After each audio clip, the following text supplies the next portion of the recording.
Represent the values that you stand for. Click the link below for God, Family, and Guns merchandise.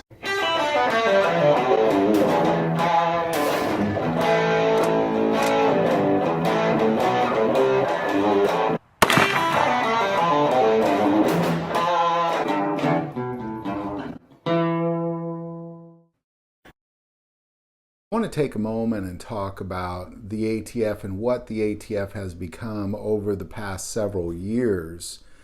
Now, something I'll share with you that you might not know about me is back in the recession, I was a teacher and I was laid off for a year, and during that year, I made wine to make money. I opened a winery in Kansas City called Bent Tree Wine, and I made wine. And I dealt with the ATF.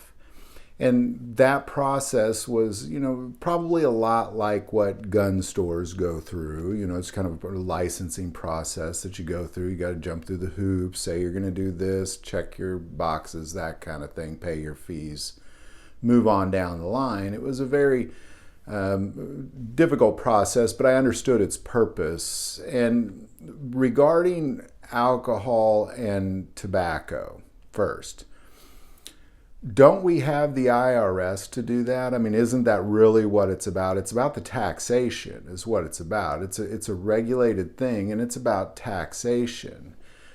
And when it comes to guns, it should be the same thing. And what the ATF has become is not really this alcohol, tobacco, and firearms and explosives. It's really become a regulation of those things and anti-Second Amendment and anti-gun for some reason. Most of the emphasis of what the ATF is going up against has to do with the firearm part of the ATF. Almost most of their arrests. So if I open a winery, I have to jump through hoops, but they're not going after this kind of wine, or I made wine the wrong way, so they're going to go after it, or they're not going after this kind of vodka or that kind of tobacco. It's firearms they're going after. And again, we have because I understand the taxation piece, and we have the IRS to do that.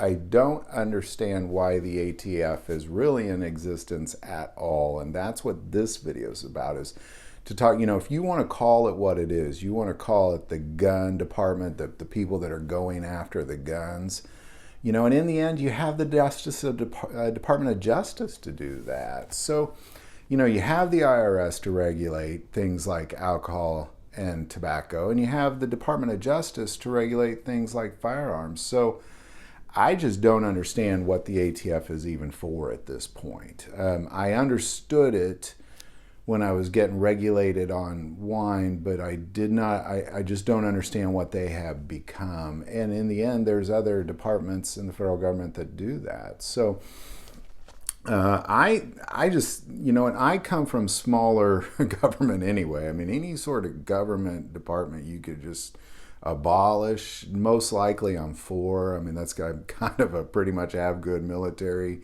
keep the roads straight. Other than that, stay out of our business. You got the IRS to regulate the taxation, and you have the Department of Justice to regulate any sort of illegal activity with those things anyway. So abolish the ATF. That's what this is about.